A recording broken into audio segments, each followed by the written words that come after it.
안녕하십니까. KBS 9시 뉴스 광주 전남권 소식입니다. 유흥업소에서 시작된 광주 지역의 코로나19 확진자가 빠르게 늘고 있습니다. 오늘도 3명이 추가됐는데요. 심상치 않은 확산세에 2학기 전원 등교 수업을 추진하던 교육당국도 고민에 빠졌습니다. 박지성 기자의 보도입니다. 광주에서 유흥업소 관련 확진자 3명이 추가로 발생했습니다. 광주 남구에 사는 50대와 20대 여성과 40대 남성입니다. 지난 15일 유흥업소 관련 확진된 광주 224번째 확진자의 접촉자입니다. 보건당국은 이들이 유흥업소를 직접 방문한 것은 아닌 것으로 파악하고 있습니다. 이들을 포함해 유흥업소 관련 확진자는 닷새 만에 17명으로 늘었습니다. 광주시는 유흥업소를 간 사실을 공개하는 것을 꺼리는 사람도 있을 것으로 보고 지난 6일 이후 상무지구 유흥업소를 방문한 사람들에게 익명검사를 허용했습니다. 방문자들의 신고 접수와 코로나19 검사가 계속 진행되고 있는 상황이라서 앞으로 확진자가 더 늘어날 가능성이 매우 높습니다. 갑작스런 감염 확산에 2학기 전체 등교를 계획했던 교육당국도 당혹감을 감추지 못하고 있습니다. 광주교육청은 우선 3분의 2 등교를 시작하고 상황에 따라 등교 규모를 줄이거나 오는 31일로 예정했던 전원 등교 시기를 늦추기로 했습니다. 전남은 아직 확진자가 없는 상황이라 개학과 함께 전체 등교를 시행하고 상황을 지켜본다는 방침입니다. 수도권이라든가 광주의 상황은 현재 좀 염려스러운 부분이 있습니다. 시도 관계자들과 협의를 거쳐서 저희들도 고려하겠습니다만 1단계가 유지된다면 저희들은 전체 등교를 지속적으로 할 생각입니다. 교육부는 광주와 전남의 기준보다 강화된 다음 달 11일까지 3분의 2 등교를 유지할 것을 강력하게 권고했습니다. KBS 뉴스 박지성입니다.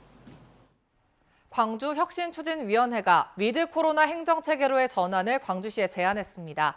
혁추위는 코로나19에 따른 대면 교류 감소 추세에 따라 시민소통 창구를 단일 체계화하고 모바일 기반 통합 민원 앱을 개발해 보급해 줄 것을 요청했습니다. 혁추위는 또 감염병의 대상과 상황별 방역 매뉴얼을 체계화하고 온라인과 오프라인에서 감염병 종합 안내센터를 설치하는 등 상시 방역체계 구축을 강조했습니다. 지역에서 수확한 농산물을 그 지역에서 소비하는 로컬푸드 직거래 매장이 인기인데요. 간단한 유통 과정으로 거품이 빠지고 신선한 농산물을 바로 구입할 수 있어서 소비자와 농가 모두 만족도가 높다고 합니다. 최정민 기자입니다. 오늘 바로 수확한 채소가 매장 한가운데를 꽉 채웠습니다. 와, 아침에 이거 수확해서 오셨나 봐요. 이거 해먹으면 진짜 맛있겠다. 매장 한켠에서는 농민이 직접 농산물 가격을 결정한 뒤 포장과 진열까지 도맡아 하고 있습니다. 신선식품 등이 수확한 당일 거래되는 데다 대부분 친환경 방식으로 재배하다 보니 인근 대도시에서도 발걸음이 이어집니다. 농민들이 직접 재배해서 농산물이 싱싱하고 그래서 애기들 먹기 좋게 일부러 여기까지 찾아와서 지금 애기들 먹이고 있습니다. 영세농가 귀농인도 안정적인 판로를 확보할 수 있다는 장점 때문에 참여 농가도 늘고 있습니다. 품질에 맞춰서 가격대를 설정해서 판매를 하니까 소비자도 좋지만은 저도 제 양심에 꺼리낌 없이 판매를 할 수 있어서. 이 같은 인기에 힘입어 전남 로컬푸드 직매장 40곳의 매출은 지난해보다 절반가량 늘었고 매출 증가율이 100%를 넘는 매장도 잇따르고 있습니다. 이 때문에 올 한 해만 백화점 안 매장을 포함해 27곳이 새로 문을 열 계획입니다.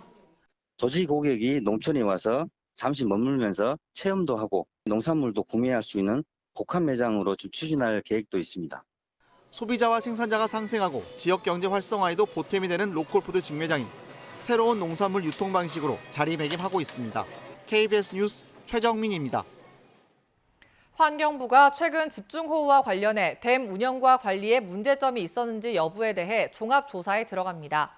조명래 장관은 오늘 브리핑을 열고 민간 중심의 조사위원회를 꾸려 홍수 피해가 컸던 섬진강댐 등의 방류가 기준을 위반했는지 살펴보고 이를 바탕으로 관계법에 따라 법적 조치를 취하겠다고 밝혔습니다.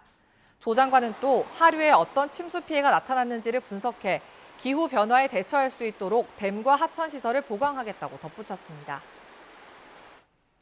지난 집중호우에 따른 구례군의 피해 규모가 1,800억 원대로 잠정 집계됐습니다.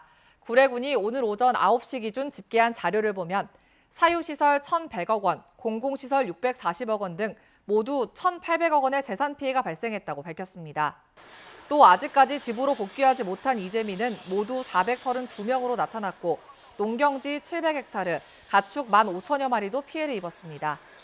현재 구례군에서는 군민과 자원봉사자 등 3,000여 명이 복구 작업을 진행하고 있습니다. 한편 구례군은 오는 18일까지 각 읍면사무소에서 피해 신청을 받을 예정입니다.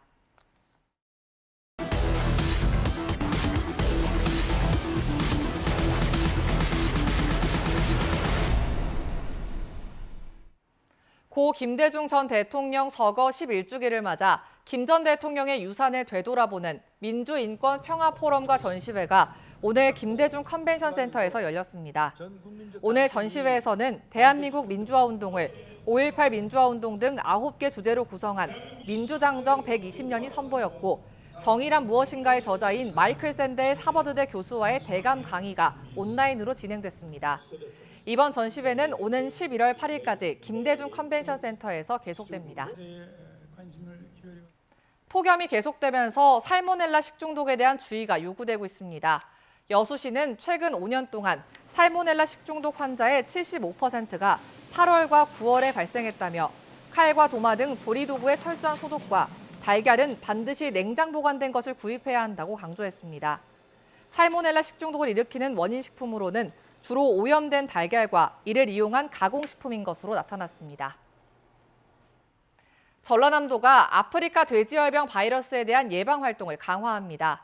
전남도는 최근 남부지방을 비롯해 전국에 많은 비가 내리면서 지역별 하천을 따라 오염된 부유물이 퍼졌고 이 오염원을 접촉한 차량과 사람이 전남 지역 양돈 농장으로 이동할 가능성이 높다고 밝혔습니다. 전남도는 이에 따라 야생 멧돼지 울타리 등을 점검하고 하천 주변과 도로 일제 소독, 농장 단위로 방역 작업을 시행할 방침입니다.